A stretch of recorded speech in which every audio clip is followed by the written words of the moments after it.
So Kirsten, the title of this of our interview today is exactly about the equality. So me and my child, equal or not. So I was thinking a lot about that, and I am just wondering if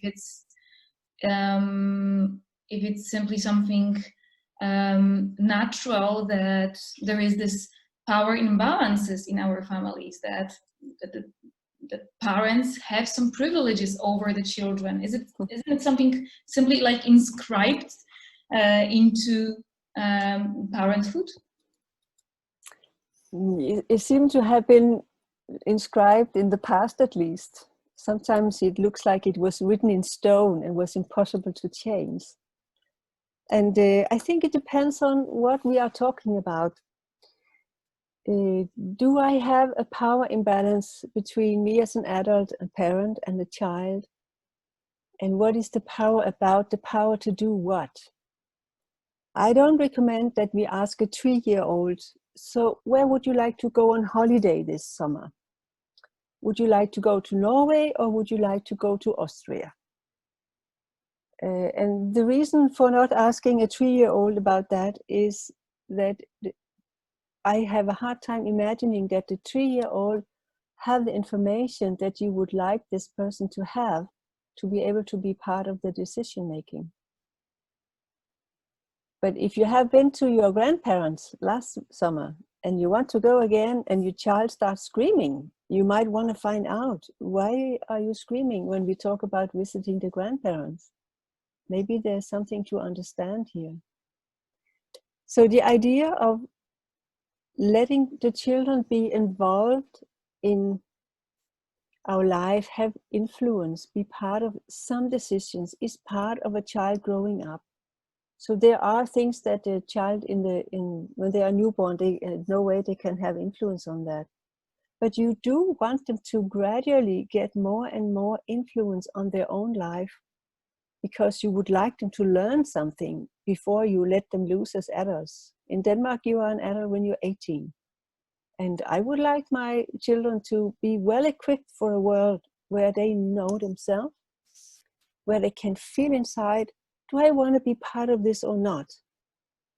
What are my values? Can I say yes or no? And I'm sure if you think of a 16-year-old daughter going out in the city in the evening and the night with the friends, you like them to be able to say no to things. So if you check inside, is it important that my child learn how to say no? I think you always say, yeah, at some point we like them to be able to say no, but not when they're 2.